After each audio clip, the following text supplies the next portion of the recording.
Good evening, everybody. Welcome to the Mountaineer Locker Room Then and Now. I'm Greg Chris, your host for tonight's show. I'll be joined here shortly by the other two hosts, Mickey Plumley and, of course, Frank Fear. We thank you for joining us again here on a Wednesday night, and we hope that, as always, we beg you for likes and subscribes and all those sorts of things on YouTube. That really helps us out when you do that. So hit that like and subscribe button. And pass that on to your friends and family and everybody that you know. Hey, just go on and like and subscribe. It helps us out a great deal. You don't necessarily have to watch the show if you don't want to listen to all this hot air. You can just subscribe and move on. But we do encourage you to do that. We think you'll enjoy the show. We try each week to bring you interesting topics and interesting folks. And you know, it's the time of year when we say, well, there's not a whole lot going on. What will we talk about?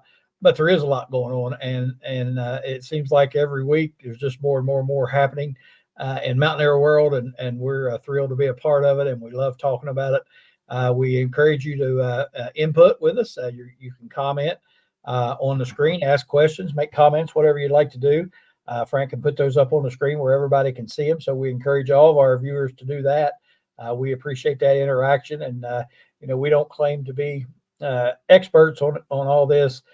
We just claim to be enthusiasts, and we follow it closely, and we enjoy talking about it. So I know a lot of you all out there are the same way. You just don't, you may not have the live stream set up, but go ahead and comment and make your comments to us and ask your questions, whatever you'd like to do. We appreciate it. We got several things we're going to talk about tonight. Of course, we want to wrap up the basketball that finally ended this week. We'll wrap up our talks on that. Daryl won't be with us tonight. He had an earlier commitment he has to attend to. So it'll just be us three talking about it. Of course, we won't, again, we're not experts, so we don't get into the deep stuff on it. We'll just give you our observations of it. I'm sure a lot of folks have the same observations watching the men's and the women's Final Four and championship game over the weekend and Monday. We look forward to talking about that. WVU football, full spring practice is on tap right now. Coach Brown has had press conference. I had one today. He has, we thought 1 week, but apparently doing a little more. He had another one today. So we're going to talk about his press conference, some of the things that stood out to us, some of the highlights of that press conference. Very interesting and informative. And always, if you're a Mountaineer fan, fun to listen to. We have also Randy Fincham is going to be with us tonight. Randy, of course, as you know from shows past, he'll be on to talk to us about some of the transfer stuff, some of the guys that are having impact already that have transferred in. And we look forward to hearing from Randy. Frank interviewed him and recorded that, and he's going to load that on tonight during the show so we can listen to Randy's comments about the newcomers and what's going on out there in Portal World. So with all that being said, let's go ahead and bring Frank and Mickey in to the show. Welcome, fellas. Hey, good to see both of you guys. Hey, good evening, Greg. Good evening, Frank. Good evening, Mickey. And we welcome both you guys in. And like I was saying in the opening monologue here, we have a ton of stuff going on, even though it is springtime. We got basketball, we've got baseball, football, everything going on. I know we worry about what are we going to talk about? What's our topic's going to be? It's springtime and nobody's playing, but there's a lot going on, and a lot going on even in basketball here. We still have coaches being hired, players transferring in and out, and all that stuff's taking place now. And I think we'll continue to heat up now that the season's officially over. And I think it's going to be interesting for us to watch Coach DeVries and his coaching staff that he's going to bring in, who he's bringing in, and then some of the players that we've talked about. And guys, I'll let you all jump in here. But one thing that I've heard and up here in Morgantown, and also noticed just from watching, is that in the past when there were your top 15, 20 players in that portal, we were out there with all of them, talking to them, et cetera, et cetera. And I heard a discussion on the radio the other day about DeVries' philosophy is he wants people that are going to fit. He wants a fit for the program, the cultural fit. All those things are so important to him. And I know in the past, just here recently, we went out and signed the best porter class in the country. thing didn't work out. But that was a different philosophy. Let's just go get the best players and try to blend them together. I think Coach Cal at Kentucky, that was his philosophy: get the best people you can get and try to mold them into something good and then move them on to the next level. But I think Coach DeVries is taking a little different approach. I think he's being more selective with the portal. I think he's working. I'm sure they're talking to people all the time. We just don't know about it. But I think he's working toward getting people that's going to fit his style. What do you think, Frank? Oh, I think you're absolutely correct. And we'll talk about this later, but that's exactly what Coach Brown said in his press conference last, I think it was the 3rd or the 4th. And it really makes a lot of sense. I think the more you are clear about your philosophy and what you want to do, you know how important it is to have as Brown was saying, a checklist of characteristics you look for. And he was very clear in his press conference. They've gone the other way and have been burned by it. And so I think it's wise. And you know, one of the things I heard talk, and again, this is just hearing somebody else talk about it. I don't know if they know any more about it than we do or if they have other information, but the talk I heard was that one of the first things he does is contact their parents and finds out where their parents come from, what their lifestyle is, what the socioeconomic status, I guess, all those things, and rolled into one, so you can figure out more about the type of kids you're going to get. And I thought that was pretty interesting. The fact that he would take that approach. I think that's a good approach. I've learned throughout my time on earth and my career that you see, a lot of coaches come from coaches. You see a lot of players come from players. You see work ethic, you see morals, you see character. You see all those type of things when a person comes from that type of person, if that makes sense. I know, my case with my oldest son, with me every step of the way when I was coaching, went to practices from the time he was 6 and has become a wonderful coach. And I think that, it's not because of my knowledge or anything, because if that were the case, he would be doing something else, probably hard labor somewhere. But it's because he was around it. He saw it. He saw what was involved. He saw how it worked. He watched all this intently. And I think because of that, he's become a good coach. So I think, you've heard success breeds success. So I'm guessing that's his philosophy, is that we need to find good people that have kids that are good kids, in a nutshell. Okay. So, Mickey, I don't know your thoughts on that, but you can go ahead. I think what we're talking about here, both coaches, DeVries and Brown, have stressed the fact that we want to build a culture and we want to attract kids that are comfortable and buy in to that culture. Otherwise, I think the propensity for them to leave you is a lot higher. You take a kid who's very proud of the state of West Virginia, whether he lives here or not, but recognizes, the culture of the state, the work ethic of the people of the state, the fact that there aren't any professional sports teams in the state. So, these State University and Marshall, I have to throw Marshall in there, are the two big attractions for everybody in the state.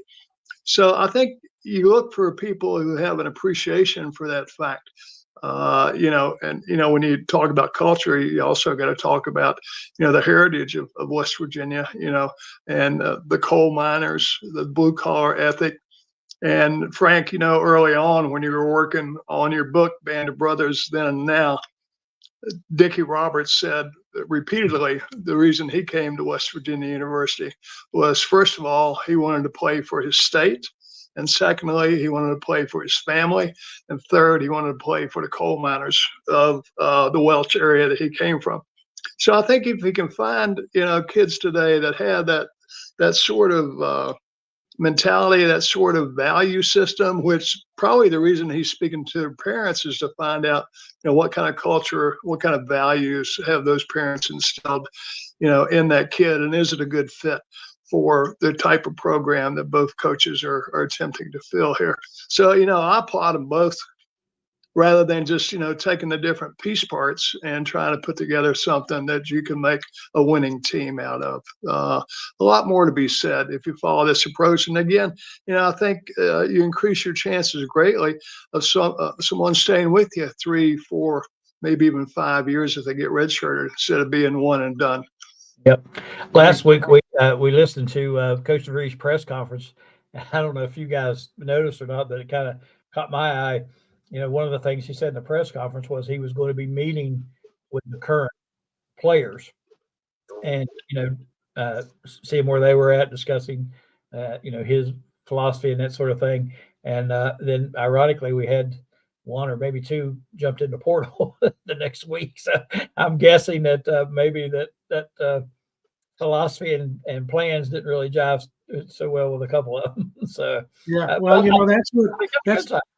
that's what Daryl predicted, and it makes sense because when I went back to look at the numbers, I saw nine players, one incoming on the roster, and they're not his players, and the one recruit that was signed by Josh and his staff, he's reneged on that offer, and so he's opened up his recruitment. The other thing I would say too, this I think is really important. You talked about the portal. The portal's opening again, and Coach Brown talked about it today. They had one of the news folks there asked him and said, we're going through this really for the first time. I don't know, but you could tell, he's organizing himself, and I'm sure the DeVries is going to do the same thing. You do everything you can to get the right players and everything you can to keep them here so they're not looking, but they may look and they may receive offers they can't turn down. So we're just going to have to see. But I'm tickled we've got two great coaches. I think so. Yep, I think so. And I think the as far as the portal and all that, I think that it's here to stay and it's going to happen. And I think the good thing I'm seeing is they have kind of figured out. I think Coach Brown kind of has a much better grip on what he did when he first started. And I think that Coach DeVries has already experienced it and has a grip on it. So I think we're in good shape right there. I think it's going to work out just fine. And I know people get all upset when somebody leaves, but a couple things you can't. In today's climate, you can't really take that as a personal shot at WVU because somebody decides to leave.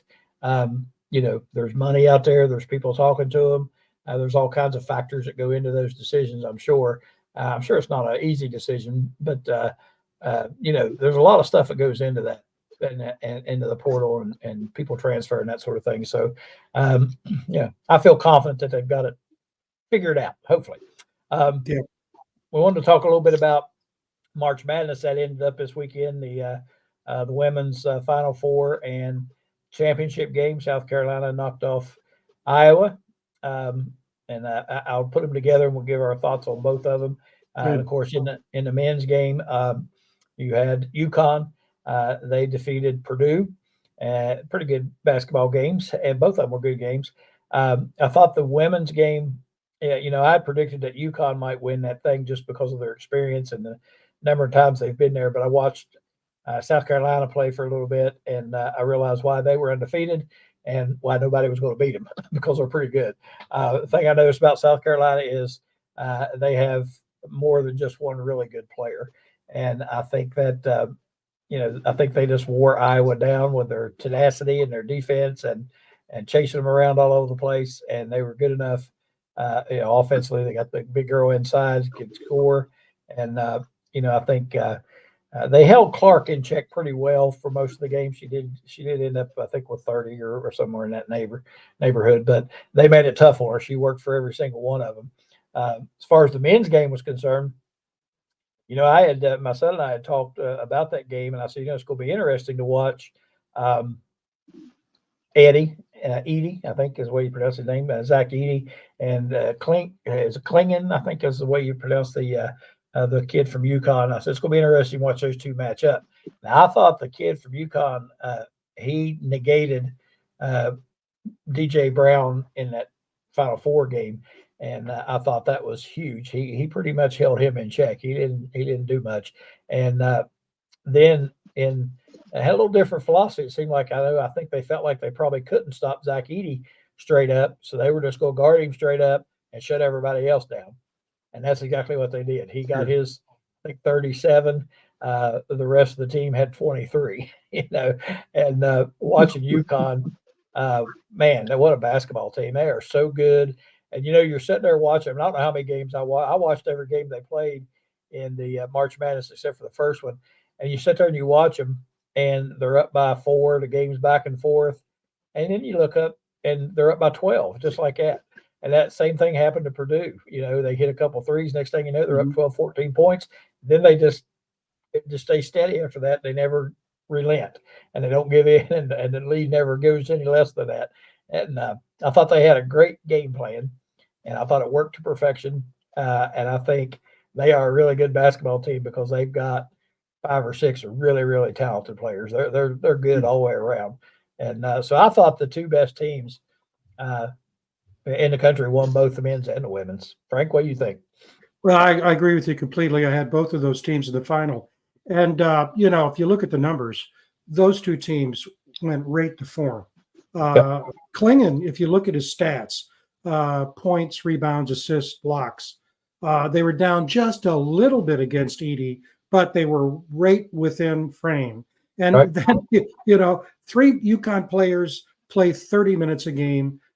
They played 30 minutes a game over the season. Monday night, 5 players played 30 minutes. Over the season, 5 guys for UConn scoring double figures. On Monday night, 4 guys did. And they were one of the best teams in the country in terms of defensive points yielded. 63 points. They gave up 60. And so UConn is a machine. They're a program. They're now a dynasty. They had to replace so many players from last year. And you can say the same thing for USC. I thought the game with Iowa was closer than I thought it would be. But Iowa, give them a lot of credit. They played very hard. Just shows you how much promise we have with the Mountaineer women, because they very easily could have beaten Iowa at Iowa. And that was one of the closest games that Iowa played until the finals. And the thing that stuck out, again, looking at the numbers, was that South Carolina, and I mentioned this last week, number 2 in bench points, 33 points a game. They had 37 on Monday. Iowa had none. That was the game. Their bench came out. They're a team. They're a program. They're a dynasty. And we haven't seen that. To have that on both the men's and the women's side is just amazing. So give them credit. 2 terrific teams. I think they said, I believe I heard UConn had won 6, I think, national championships in the last, in the mid 90s or early 90s to now. That's pretty amazing. And to do it now, to do back to back now is unbelievable. With the players you lose and all this transferring in and out. Yeah, it's pretty amazing that they're able to do it. Same with South Carolina. It's amazing that they're able to do it in today's climate. Maggie, what was your take on all of it? Well, UConn, very, very impressive. I had them picked to go all the way. And I believe, if I'm correct, Frank, you're the number 5. Excuse me there. But their average margin of victory in every game they played in the March Madness, I think, was 13 plus points. Yeah. So they beat every team they played by double digits. That's saying something in today's competitive environment. And, I think it speaks also to you either build a team or you build a program. Okay. Clearly, both UConn and South Carolina's got a program that goes on and on and on. The piece parts become interchangeable. You get new players, but the philosophy, the culture, the program continues to go. And I think it sets UConn up to actually have a chance to three-peat next year, because they have a great coach in addition to their coaches, in addition to the players that they have. And on the ladies' side, I want to say hats off to the Lady Mountaineers in their battle against Iowa. Boy, did they play a defensive game against that team.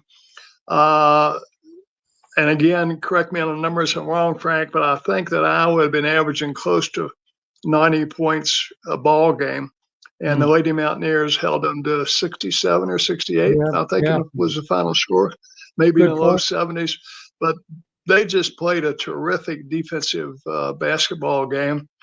And as you may have seen on social media, one of the very disturbing parts about that game to me was the fact that the number of fouls that were called on Iowa versus the number of fouls that were called on West Virginia. And again, I may not have the exact numbers, but I think there were 17 called on the Mountaineers and 5 called on Iowa. So a little disparity there. I mean, if you balance out that fouling disparity, you got a really, really close ball game. And just hats off to the Lady Mountaineers for doing a great job. And I did see today that I think they finished in the top 25 in women's basketball, being rated the 24th best women's team in the country. So salute to them. It's been a while since that's happened as well. Absolutely. And yeah, you mentioned those fouls. I look back on that and just think it was more the no calls than the calls, I think, is what I got upset about more than anything. Yeah. I mean, I think West Virginia did foul a lot because the type of defense they play, the type of game they play, they're going to foul. But I just felt like there was a lot of calls that were not made, or a lot of plays that didn't make calls when they probably should have. But I guess, Yep. You're going to have that. Of course, that narrative continued right on through to the end. I mean, they were still people complaining about the calls I was getting. I know I had a little bit of a controversy in the UConn game on the last play. Yeah. And I watched it, and I don't know, it probably was a foul, but the situation, was it a foul that created a wide open shot or anything like that? I don't think so. But yeah, a lot of complaining about that. But yeah, hats off to the Mountaineer women. They did a great job. Frank, before I forget, I noticed you have a nice shirt on tonight, and I can only see the top of it. Maybe you could, there you go. I want to remind everybody, and I don't think I've said it, so I can't remind you, so I'll say it for the first time. We do have a merch shop, and you can go on and buy T-shirts, mugs, different things. We have a couple of Mountaineer Locker Room Then and Now shirts. I got mine, and I was going to wear it tonight, but I got in here so late, didn't have a chance to change into it. But Frank has his on, and you guys can go in. I guess, Frank, do you have a link to that you can put up later on? Well, it's coming across right there, and I'll put that in the link. And maybe I should put my glasses on. Yeah, shout out to Joy Foster. Yep. God bless him, who is the executive producer of this network. He's the one who designed it, put it up, and so we really appreciate what you do, Joey, and he made that possible. So awesome. Yep. Make sure you get on there and check out the Mountaineer Then and Now shirts. That'll be a Mountaineer Locker Room Then and Now shirt. That'll be something probably by the time we're all moved on to another life. Those shirts will be worth a small fortune, I'm guessing. Yes, I'm sure they will. Maybe we can autograph them all and just lay them around, and people can have them when we go. Yeah, I'm sure they're going to be. I'm sure they're going to be real collector's items. All right. Yeah. One other thing we want to mention before we get into football is our baseball team, and I know you guys follow and that sort of thing. And I was texting you, Mickey and Frank both the other day watching them. I saw something I'd never seen in a baseball game. I texted and said, West Virginia just hit back-to-back home runs. Now I texted again and said, wait a minute, back-to-back-to-back home runs. Wait a minute, back-to-back-to-back-to-back home runs. They hit 4 home runs in a row. And I'm sure it's happened before. I've never seen that in a game I've watched before. I was amazed. I was like, oh my gosh, how long can this continue? It's kind of relieved when a guy finally made it out. I'm like, all right, we got this over. But Mountaineer's been stroking the ball here the last couple of games. They've gotten the ship right, and that's for sure.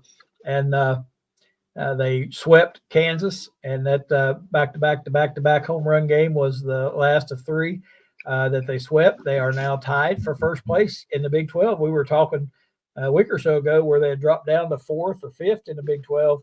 Now suddenly they're right back up at the top again. So hats off that Mountaineer baseball team. Again, they swept Kansas, and 8-4 in the conference, 19-12 overall. You see the graphic up there, tied with Oklahoma. And I tell you what, they got a couple key players back Weatherholt for one. And I think it's made a difference in them already. They really seem to be hitting the ball. The only issue I've seen with them so far has been the relief pitching. I think their starting pitching's been good. Their hitting's is coming around now. That relief, the bullpen is a little bit of a struggle right now. They get that fixed, they're going to be a daggone good baseball team, and watch out for them. And they've got UCF coming up this weekend up here in Morgantown. Be nice to sweep through that one as well. That could really put them in the driver's seat in that. Frank, I know you watched. What was your thoughts about the baseball team? Well, they needed that because you texted me, hey, I just saw back-to-back and then another text 4. And it's true. I mean, they needed those because that was a slugfest. And I think it was 11-9 at the time. But, I mean, who could have predicted this, particularly after they lost 2 out of 3 last week when they should have won? Really, they should have swept Oklahoma State. I'm having trouble, by the way. Mountaineers are playing Marshall in Morgantown as we speak. And for some reason, I'm having trouble getting the ESPN Plus to come up. But I'll see if anybody knows the score. Please let us know, and I'll see if I can because it started at 6:00. So Frank, Timothy Green is saying that it'd be great if we could all sign an autographed shirt, and he would buy one for sure. But I tell you what, Timothy, we'll promise you, you don't have to buy it. We'll get one and sign it for you and send it to you. You get Frank and get your mailing address, and we'll get you a shirt. There you go. So, but yeah, you're right. If anybody has that score, keeping up with the Marshall WVU game, let us know. Let us know. I'll try. It's still doing it. But I think you're right that having Weatherholt back makes a big difference because he came out of the chutes on Friday, another slugfest that West Virginia won 11-10. He went 3 for 4 with 2 RBIs and hit a home run on Sunday. And then Shumley had 2 home runs on Sunday. And so the thing about UCF, and the reason I put them up on the chart, they're coming up next. I did a comparative analysis of the Big 12. UCF is tough. They're 6th in batting. WVU is 9th, but they're 2nd in pitching, and WVU is 7th because of the relief pitching, as you said. But in fielding, they're 1 and 2. So that's going to be a good series. If West Virginia can take the series 2-1, it really puts them in the driver's seat. And I think Texas Tech comes next. Yep. I think you're right. And it's going to be a big series, and hope people will turn out for it up here. Mickey, I don't know how much you've gotten to watch, but you got any thoughts on the baseball? Well, just good to see Weatherholt back. It's a different team when he's in there, and he's not in there. I haven't had an opportunity to watch many of their games this year, so I'd pass on that one, Greg. I'll tell you what, it's encouraging to watch them now. And of course, they've had spells where they didn't hit real well, but they here lately they've been hitting. And I think Weatherholt been in there. I mean, I know he's a great hitter. Obviously showed that by just coming back and starts hitting as soon as he gets back in the lineup. But I think mentally it probably helps him as well because he's their guy, and he's been out for a long time. And I know getting him back like that, I'm sure, was a big lift to the team. And if they can get a little bit of relief pitching, they're going to be hard to handle because they've got the bats going right now. Starting pitching's been good. And like I said, it's just a bullpen that's hurt them a little bit. But I think if that comes around, and they're going to be hard to handle. I'll tell you that right now. Neil Brown has held a couple press conferences. I've been talking. We've been talking a little bit about spring football. He's had a couple press conferences now concerning the spring. Frankie and I had talked earlier, but one thing that really stands out, I think, is you can tell that he feels really good about where the team is at right now. He talked about compared to last year's spring, and he talked about the stability. He talked about the depth. He talked about the hard work of the kids and how everything was coming together. He sounds super, super positive to me. Yeah, I mean, I listened and watched very intently to what he said last week, and caught most of today's press conference. They're halfway through spring. And you and I were talking about it before we went on air. You know, I look at a coach like Neil Brown and just say, this guy knows what he's doing. He's grown into the job, leadership, and just some of the things that he talked about at the press conference. And these weren't in presentation points. These were in responses to questions. And he talked about the selection process for players. They look at three things: character, academics, and athletics. And one of the things he said was, if a kid is tough and has the right attitude, if he's hungry and if he understands the game, that does make up for that stellar athlete. And then he talked about what they do is avoid, I think it was the BDCE players. Yeah, I heard that. Pitching, complaining, making excuses, et cetera, denying, and so got to get the D in there. So yeah, I think he called them palms up players too. Like, that's right. Yeah, exactly. Yeah. So, and the thing that he talked about today, which I thought was really important, he said, that offensive line, he said that offensive line is the focal point, because he said we have three goals. We want to be in the nation's top rushing echelon. Got to have an offensive line. We want to make sure we're at the top in terms of the fewest tackles for losses, and we want to be at the top in terms of fewest sacks allowed. And he also talked about, and I think it was today, how important those wide receivers are. He said last year, nobody expected these guys. When you think about those freshmen, for example, that came out of nowhere, he said that they outperformed. Well, now we know they can perform. And so as a consequence, what he said, I thought was really great. Now they know they have to be the ones that win games. And we have to improve our ability to pass the ball, and we've got to go vertical. And he also said something that's very important. We need backup at tight end. And he said, that's what the portal's for. If guys don't step up and are the backups on tight end, he said over the summer, we're going to have to look for it. He didn't say they would. We may have to look for it. And I'll close with this. He was really high on Nico Marchiol. Yeah. He said you can see the progression in his maturity to the point now he's asking the right questions. He's making the right moves. And he said, that's really important because we have to have two quarterbacks that are really efficient. We need to complete more passes, higher percentage, and we need to go downfield. And we have to have two quarterbacks because, you never know what's going to happen. But I'll tell you what, go on YouTube, look for his press conferences. For me, they're almost like lectures. He doesn't lecture you, but he presents it in a very thoughtful, concise, organized way. Very impressed. Yeah, it makes a lot of sense when you listen to him. And I'm like you. I liked it when he said, somebody had asked him, what holes do you have to fill? Are you finding any holes you have to fill? And he said, I'll be able to better judge that at the end of spring practice. He said, but for example, we got some tight ends. If they step up and can do the job, then we're okay there. If they can't, we're going to go find something that can until they get ready. So, basically, not necessarily just the tight ends, but I think he was making the point that if a position, they don't have people to back up in positions and that sort of thing, they're going to go find those people, and which I thought was good. So, again, it shows his grip on the portal, going to use it to get needs and not necessarily just glamour, the big name players.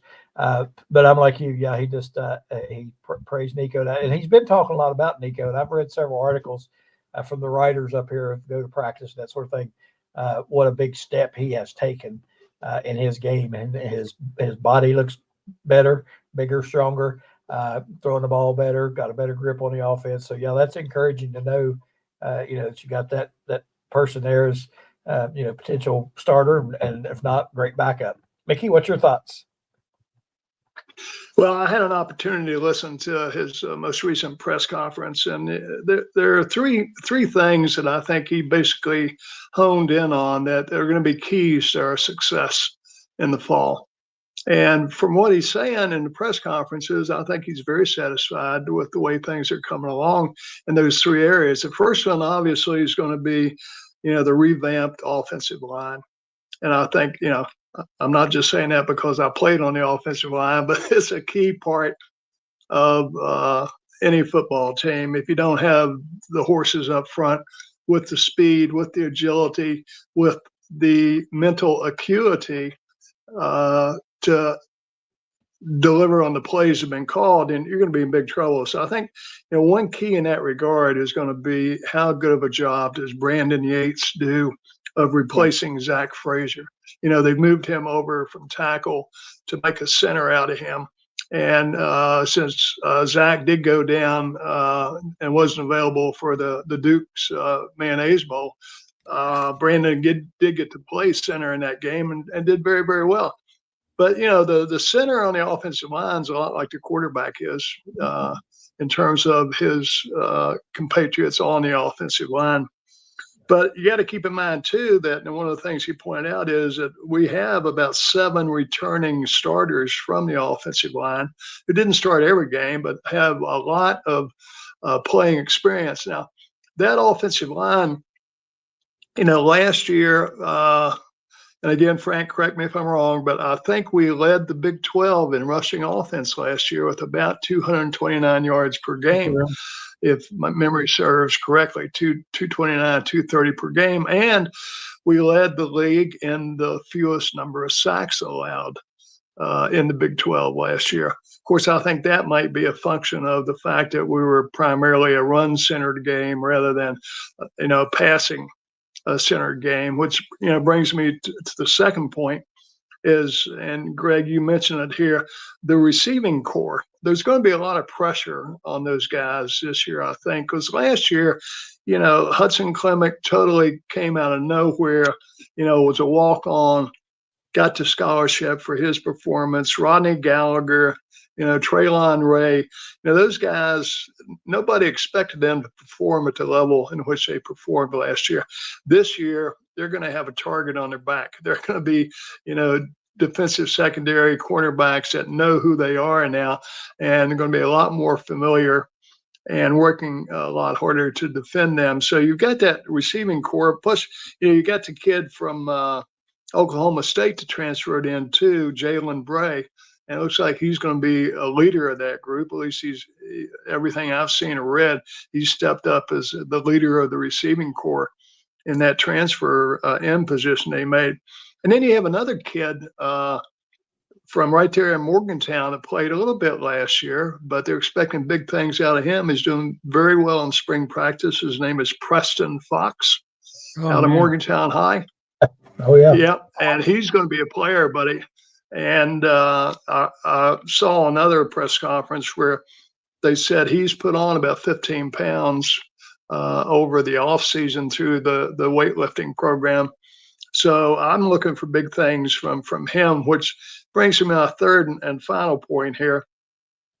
One of the things that really gave me a lot of pride and a lot of pleasure in listening to that press conference was when Neil started talking about the number of homegrown players that he wanted to have on the team from the state of West Virginia. Now, being from Mount Hope, West Virginia myself, I have a natural interest in, well, who do we have playing from within the state? And Coach Brown said, his goal was to have 25% of the players, or about 20 of the 80 players on scholarship on the team representing West Virginia. And I did a little research on that, Frank, since we're Mountaineer Locker Room then and now. Your buddy Bob Herzl wrote an article about this a couple of weeks ago.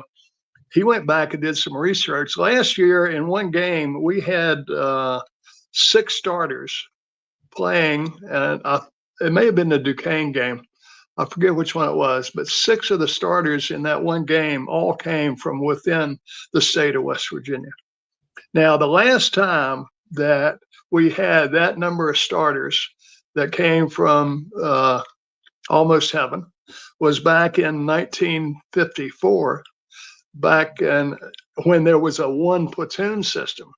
So players played they played defense and they played offense. They played both ways.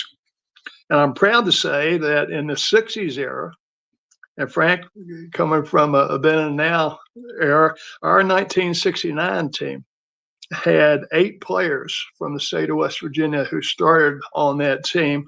There were 3 on offense and there were 5 on defense.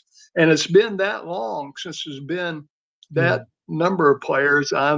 Even during the Don Nalen era, I think the most West Virginians that started in any one particular game was 3. And with Rodriguez, it was either 3 or 4. So, I like Neil's philosophy.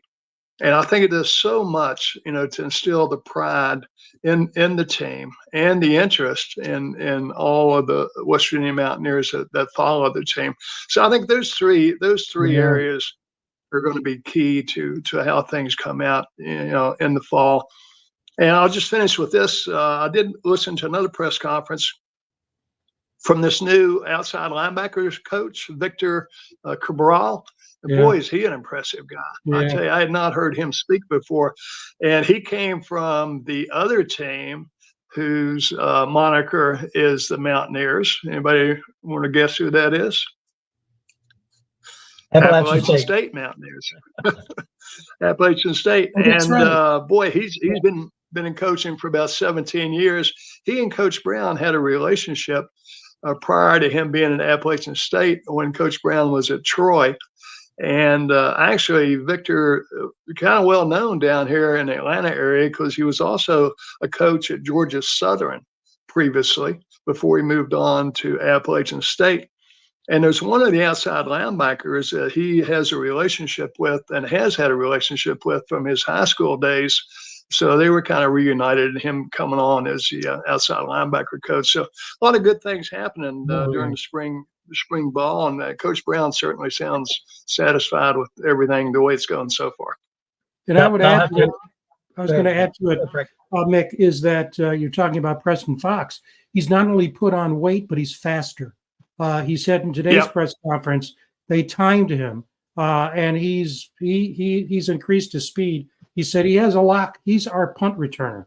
They're still searching for a kick returner. He also mentioned a young man, I didn't know the name, Austin Brinkman. He said he believes he's the best long snapper in the country. And he also mentioned another name that I wasn't up on, and that's R.J. Koken, who's the backup kicker because Michael Hayes has been injured. And he said today he had a 46-yarder because they had a practice, they had a quasi scrimmage today. And so, you tick off the boxes, Greg. That's what's impressive about this.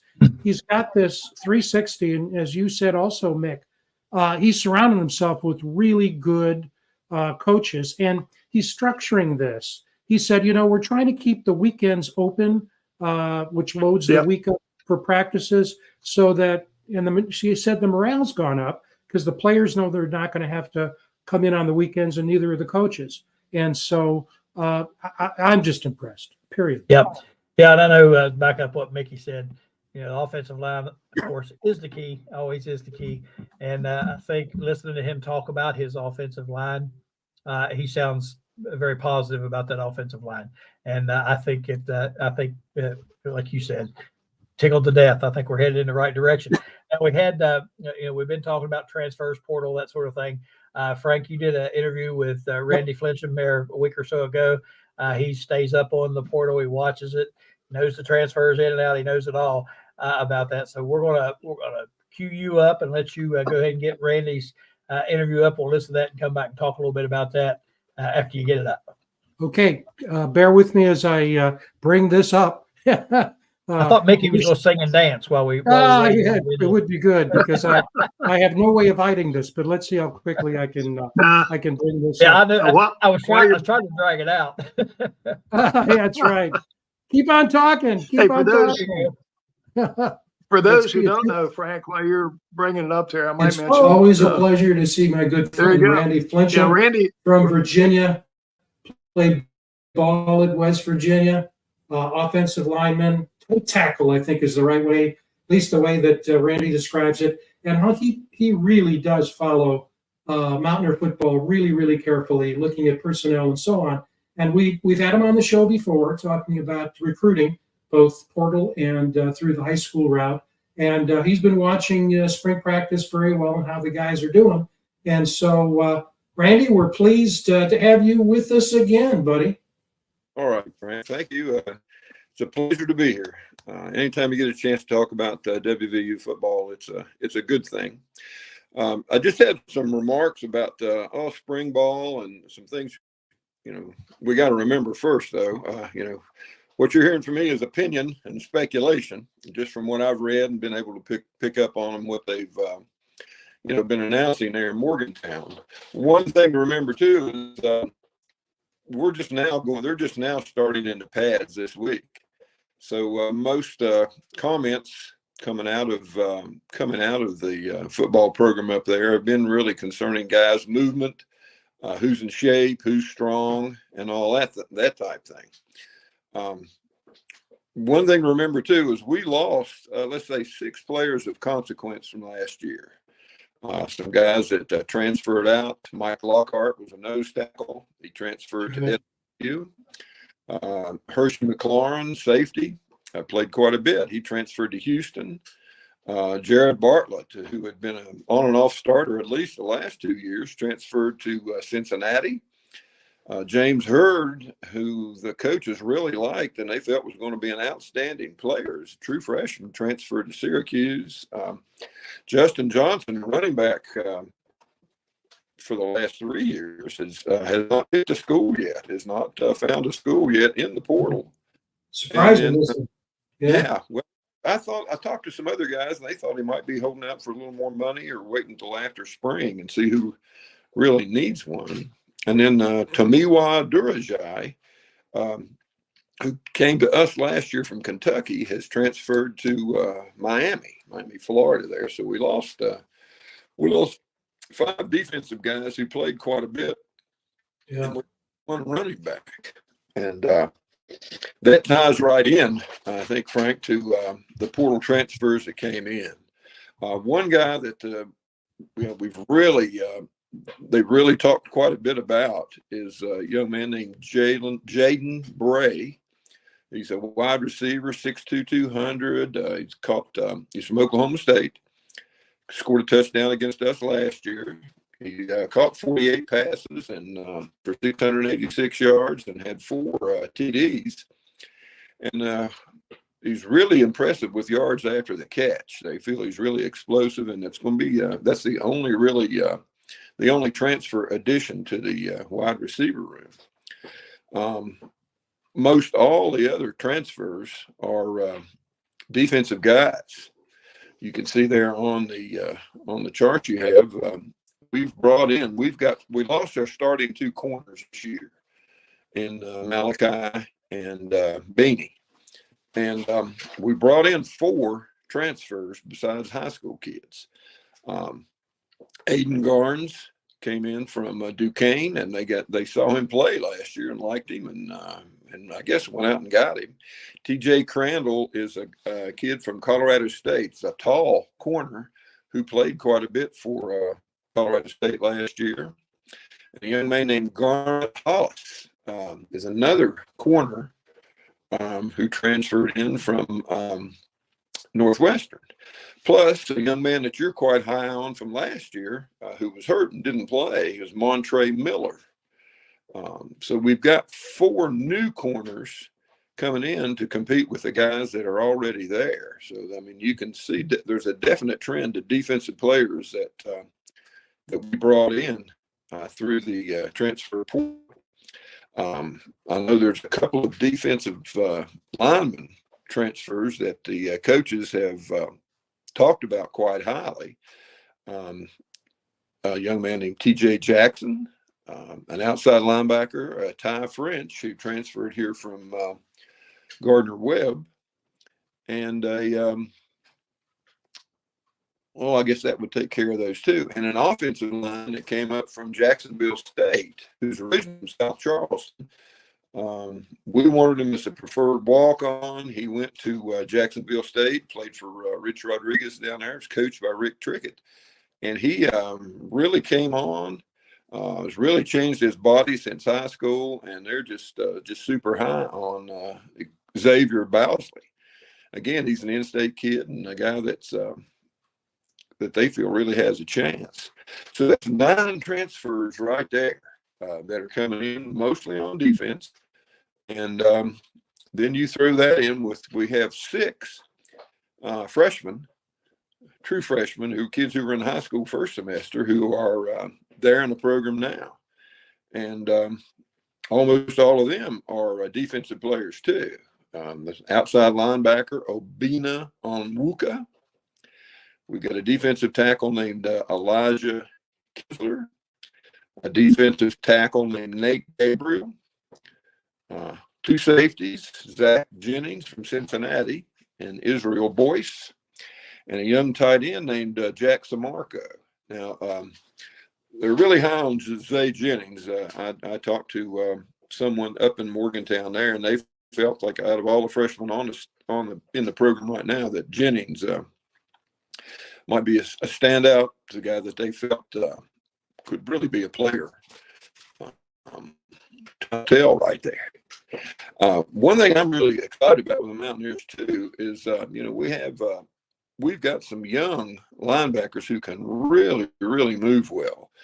We brought in a linebacker, an inside linebacker from Ohio State, from Ironton, Ohio, named Reed Carrico. He's a big guy, 6'2", 230. They feel that he moves well. He played mostly special teams at Ohio State for his first 2 years. Decided to come to us and see what he could do with the Mountaineers. Then we got 2 guys that got hurt last year. Trey Latham and Josiah Trotter are both coming back, and hopefully all healed up and ready to go there. And those guys, along with Ben Cutter, who started most of the year for us at linebacker, we've got 4 young linebackers that can move. I think last year Koba handled things pretty well straight at him, but lateral movement was not his forte. He was a tough guy and a good linebacker, but these guys here can move, and they've got pretty decent size too there. So you take 4 young linebackers, and I think linebacker used to be a weakness, but I don't think it will be. I don't this coming year. Again, a lot of it is just who the heck and who's going to be there, and who's not. We've got 5 players that are out, let's say, for the spring. I know Asani Redwood, defensive end, our tight end, Cole Taylor, and a starting offensive guard, Tomas Rematch, are all out due to surgery. I think Taylor and Rematch had shoulder surgery. I'm not sure what happened to Redwood. And there's 2 guys, Orion Fisher and Jairo Fabris. Fabris is a linebacker, and Fisher's a defensive end, that are also going to be out from the spring, recovering from surgery there. So I'm pretty darn excited about our football team next year. I know I'm going to have to put my glasses on and read your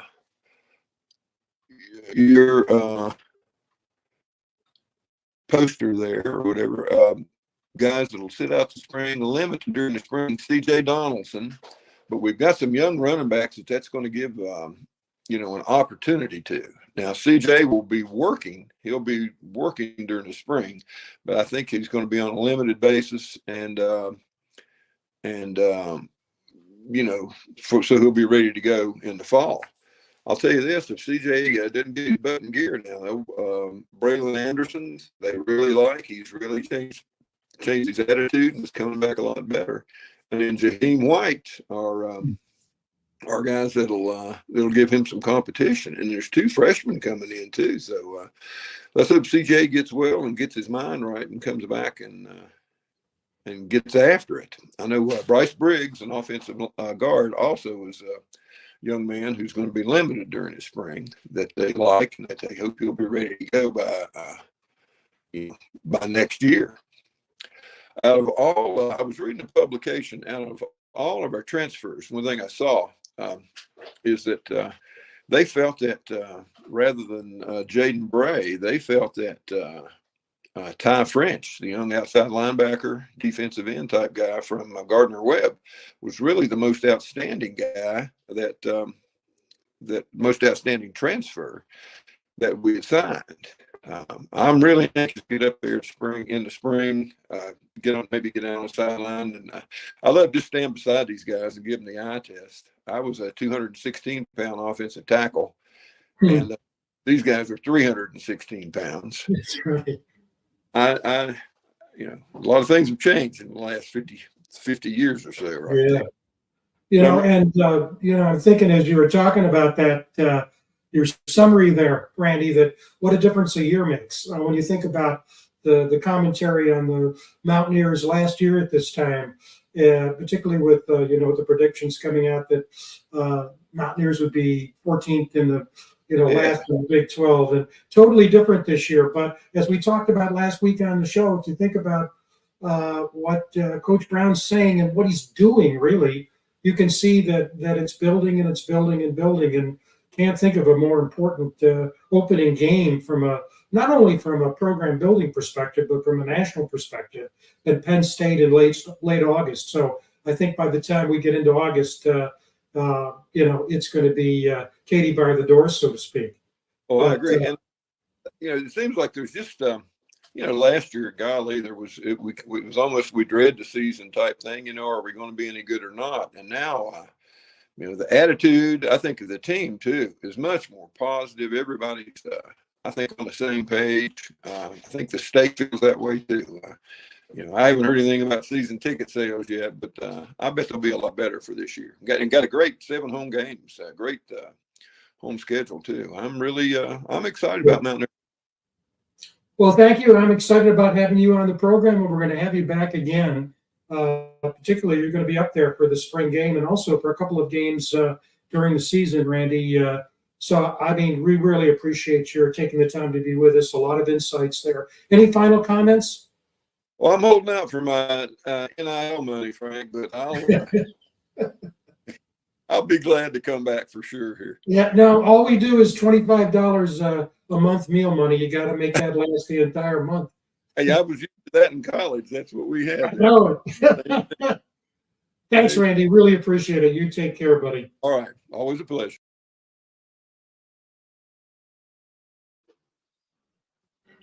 Like hearing Randy talk about that. He pays attention, knows what's going on. And while he was talking, I was flipping through some things on the internet, and I saw a reporter that was at practice today had some video of some of the throws they were making, catches, and his comment on there was, "This wide receiver group is for real." That's encouraging to hear that too. And but I like Randy's take. It makes me feel more encouraged about the defense. Listen to I forgot about some of those guys he mentioned that will be back, that played a ton of football last year, and I think that's encouraging from a defensive side as well as the offensive side. And I think just looking, you look at our offense, we've got plenty of running backs, good running backs, quarterbacks obviously solid. I think there's a update on the baseball game 1-1. I don't know what inning we're in or anything like that, but anyway, but then you start looking at the defense. They seem really high on these linebackers and the secondary. And I know early on, Coach Brown talked about the depth that they had at those positions. And you look at some of those names, like at linebacker, a lot of familiar names on there that are back. And then we've added a couple that really look like are going to be good football players. Yeah. And, the thing that Coach Brown talked about today was he said, the mountain to climb on linebackers was much more difficult than they had anticipated. It was very, very difficult. And he said, that's an area and when you think about it, and of course you played the game, Mickey, how important that offensive line and the linebacking is. When you think of the two squads, you can't have weak linebackers, you can't have a weak offensive line. So, we were talking before we taped, is like, we can't believe what a difference it is from outright enthusiasm to last year, oh boy, can we win Just again? feels different. Just feels different, don't it? Yeah. Well, you know, you look at the linebackers, you talk about the mountain to climb to get those linebackers. You know, the linebacking position, I know Mickey will know this, and I'm sure you do too, Frank, but that position's changed so much over the last 10, 15 years. You know, it used to be you had big, great, big, strong, tough guys, 6'5", 240. Those were your linebackers. You know, you had, of course, losing his name right now while I'm talking, but now you got to have linebackers that can cover people, and not only cover, but get up in there and make tackles as well. So it's a changed position. Yeah. I know Mickey knows that. And Mickey, you can speak more to Frank's comment. Yeah, I mean, back in the day when Randy and I played, by the way, Randy was just a superior offensive tackle for us. Great guy all around. It's good to see him again. Stay in touch with him. But, primarily the defenses that people used to run, back in the day were stop the run first and force them into passing. And today it's changed completely around. As I happen to play all three interior line positions while in my time at WVU, I was at center 1 year, guard 1 year, and tackle the next. So that transition can be made as far as what your blocking assignment is, but getting to that person, is a real key. The defense that is the other team is running has got a lot to do with it. A lot of back in the day used to be a lot of 5-men fronts where you had a middle guard and you had the two nose tackles and you had the two defensive ends. Today, people play more of a 4-4-3 sort of arrangement where you got two inside linebackers, two outside linebackers, and three guys back there. Well, two corners and safety. So yeah, it's changed tremendously.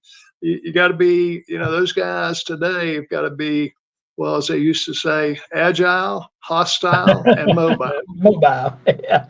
And Mickey, I started laughing there just now because I was thinking of linebackers. One of the names, of course, so Fat County guy, Mount Hope guy, Lonnie Warwick, and I was interviewing Lonnie one time for my show, and I brought up that, I brought up the point, top of the seventh. It's a 1-1 the baseball game. I brought up the point about linebackers back in the day being big and, strong and powerful and heavy. And today they got to be quicker and cover receivers out of the backfield, that sort of thing. And Lonnie corrected me real quick and told me how fast he was when he was playing in the NFL. I was like, I wasn't talking about you. I was talking about other linebackers. Didn't want to upset him. And speaking of Fayette County guys, again, while Randy was talking, I look at Twitter at some of those comments, and I rolled down on a friend of mine that posted the first pitch at tonight's baseball game between WVU and Marshall was thrown out by another Fayette County boy, Courtney Jackson, the new basketball coach at Marshall. So, all right. Cool. Courtney played at Oak Hill High School, and he's from Oak Hill. He's taking the reins as the new basketball coach down at Marshall. So had him throwing out the first pitch. I could see why he's basketball coach after watching that pitch. But I shouldn't criticize him because I probably couldn't throw it to the plate. I don't imagine unless I threw it underhand. If I threw it overhand, I'd be injured. One last thing before we close shop. Last week, Eric, come through on the news while we were on the air that there had been a proposal by some I don't know if presidents, ADs, what it was, excuse me, to create a super conference, I guess you'd call it, in football. And they talked about an 80 team. They've talked about a 70 team big conference and divide them up into divisions. And Frank, you said an interesting graphic for me to look at. I'm not going to put you on the spot and say put that up there because you may not have it handy, but yeah, there it is. There it is. That would be the conference that West Virginia would be in. And if you look at that, sure brings back some memories. Look at the old Big East right there. It'd be very formidable. But basically what they're talking about is putting together this, and I had mentioned this, I think, I forget who we had on talking about the conferences and the alignments and all that. I had mentioned that, it looks like it's headed toward an NFL model. And basically that's what this is. You have divisions in different parts of the country.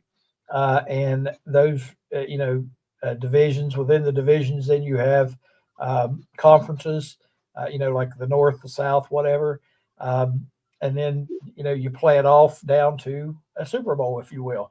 And that's been the proposal. And the one thing they did mention in there, and I've heard this mentioned a lot, and I think this is going to happen regardless of whether or not we have a super conference or if we have, 4 power conferences, whatever the case may be. They talked about collective bargaining with the players. And I think that's something that's coming for sure. Again, I hope these schools, these athletic directors, presidents, NCAA, which I know won't be prepared, I hope they are prepared for that when it's coming, because that's coming. And, there's a lot of, a lot of stuff that has to happen to get all this organized. But I think everyone has seen, especially in football, the disparity that this NIL and all this can create. I think in basketball it's different. I've talked about that before. I'm not going to go over it again. I think it's created parity in basketball. But I think in football, because of the number of people you have to have, I think that gap's going to get wider, wider, wider. And your haves are going to continue to have, and your have-nots are going to be struggling. And so something like this is coming. I mean, I don't think they're all dumb enough to say, well, let's just play it out here and make the most money we can possibly make and forget about these other people, because they all depend on each other. You can't have good conferences if you don't have good teams everywhere. Yeah, you did a great summary there, Greg. Here's the thing, though, that I think and it came out in the articles we read, and the viewers may know this, but if they don't, in this proposal, which is coming from university executives, not the NCAA, it's coming from presidents and chancellors. They would do away with the conferences. There would be no more Power 4. There would be one commissioner over. In fact, I'll throw this up so that you can see it. It would be a super league because of the fact that the conferences wouldn't be involved. There would be this super league like the NFL, as Greg said. And what they're proposing, and by the way, I should mention that the graphic you saw with West Virginia, that's a scenario from the Athletic. What the presidents and chancellors, smart as they are, didn't propose who would be in the divisions. They didn't, because there'd be just people would go just focus on that. So the Athletic did. But the basic structure is this. There would be 7 10-team divisions comprised of Power 5 schools plus Notre Dame. You can't be an independent anymore. So you have to be in a division. And then there would be one 10-team division comprised of group of 5 teams. And if anybody follows Premier Soccer in England, the British Premier League, they have a thing called relegation. In other words, based on performance, teams can float into a division or out of it, into the Premier League or out of it, into it if they're playing really well and they have a good record at lower level, and they can go out of it if they basically lose their standing. And so there are 50 teams that would be part of this Super League, but only 10 of them would be in a division. The others would be sort of teams in waiting. And I can give some examples of that. Actually, I can talk about it now if I can pull out my notes here. The teams in that 8th division would come from the American, the Mid-American, the Sun Belt, the Mountain West, and Conference USA. So that would be teams like Tulane, Toledo, Jacksonville State, Coastal Carolina. But what I love about this is that it is back to the future. And, all of us have this great taste for history. And this would be going back in time. And the thing I love about this, again, the conferences are fighting this. The only conference that even would meet with the committee that came up with this was the ACC, and the ACC is in trouble. Anyway, so there would be what the Athletic is proposing is you have an ACC conference with all the original members from the 1950s, and that includes Maryland. And believe it or not, South Carolina used to be in the ACC. They got pissed off at the ACC with respect to grading practices, academic qualifications. So they bolted for the SEC. Then you would have the Big East as the athletic, as they're laying it out, with WVU included. And can you imagine what the crowd would be like at Mountaineer Field when Notre Dame rolls into town? That would be unbelievable. Then you've got the Big Ten from 1995. Penn State was never in the Big East. A lot of people have forgotten that or never knew. Penn State would remain in the Big Ten, but Northwestern would leave. And then you would have the old Big Eight, 6 of the original schools like Kansas, Kansas State, Iowa State, plus Northwestern, and then several of the teams that are now in the Big 12 or will be, they're in the Big 12 or will be in the Big 12 with Utah. And then you've got the Pac-10, the original 8 plus Arizona and Arizona State. Those 10 teams made the Pac-10. And then, and a lot of folks probably don't even know there was a Southwest Conference back in the day, which included Texas, Texas A&M, Arkansas, those teams, and all the original members of the Southwest Conference except Rice. Baylor was in the Southwest Conference. Texas Tech was in the Southwest Conference. Then they left for the Big 12, Big 8 and Big 12. Plus Oklahoma State. So OU and OSU would be together again. So it would include Texas, Arkansas, and A&M. And then the SEC would be the original members of the SEC from the 1930 before all the expansions. So no Missouri. Missouri would be in what's called the Big 8. Now again, the Athletic is playing around with this, but the beautiful thing about this proposal is that it brings back regional competition. Yep, that's exactly right. Yep, that's what I was going to say. You know, that's one thing that is very appealing, I'm sure, to fans out there. I know when I saw it and I saw the division that we were in, I thought that's perfect. And looking at it from a team standpoint, a school standpoint, you'd have to be thrilled with the idea of knowing, you're going to have these regional rivalries come back to life. And, those things generate money.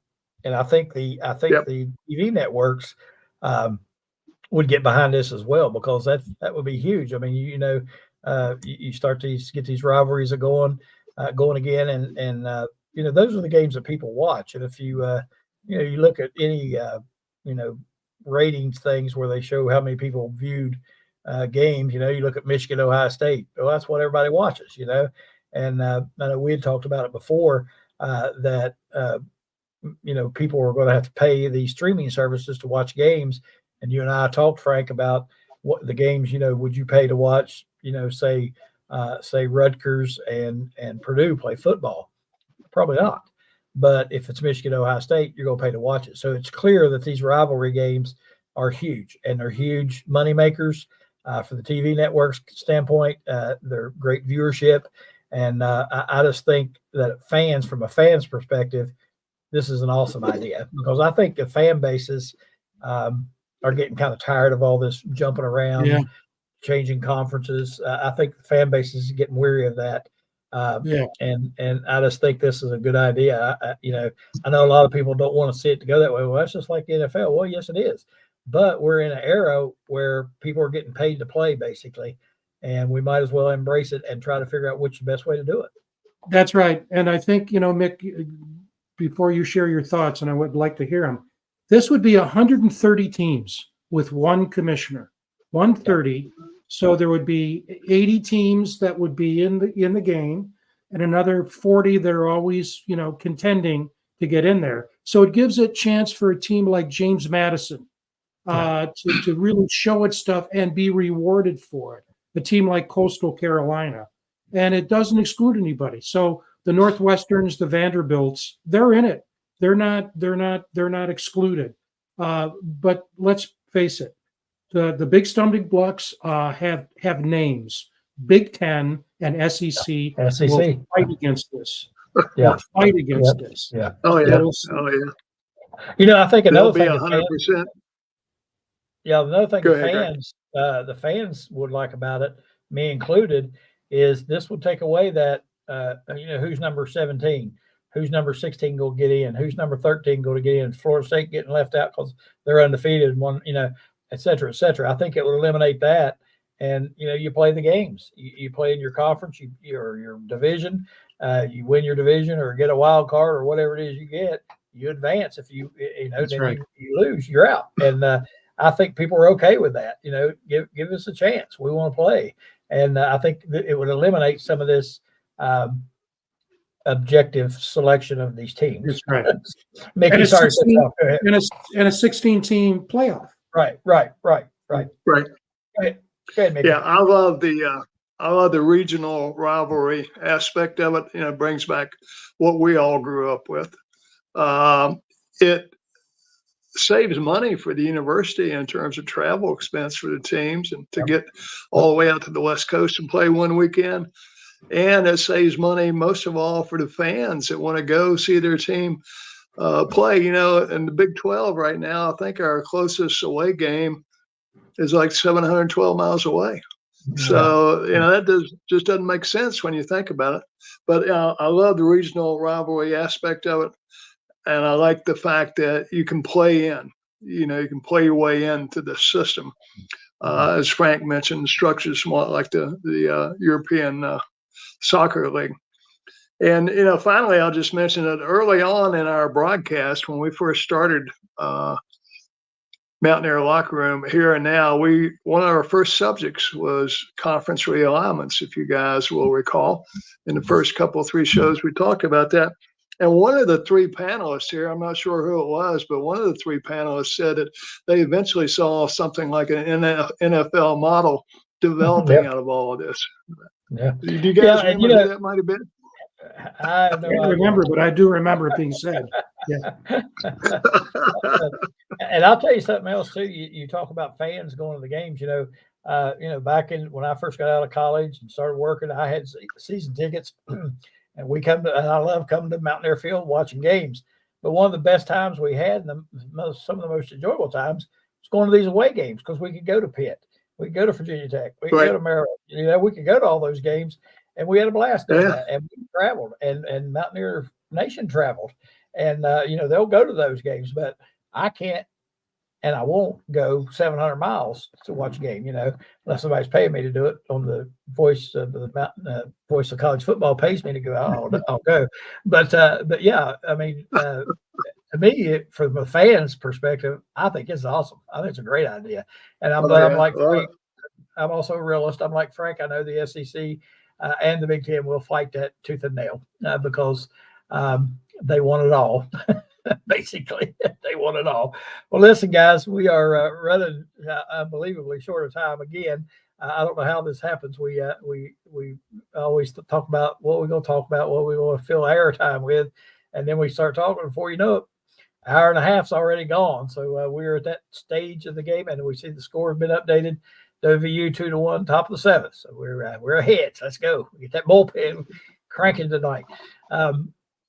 Appreciate you guys, both of you, and your insights. Always fun to sit and talk sports with you folks. And again, the time just flies by whenever we start doing this. It's been a fun night. We've got a lot of good information out there for folks. We hope you enjoyed it. We again want to ask you to like and subscribe on YouTube. That helps us out a great deal. Also, go to the merchandise site and pick up some Voice of College Football merchandise. We do have Mountaineer Locker Room Then and Now shirts on that site. So there it is, and Mountaineer Locker Room Then and Now men's and women's t-shirts available. Frank, you can just leave that up there as we fade away and into the sunset. But speaking of sunset, you guys enjoy the eclipse.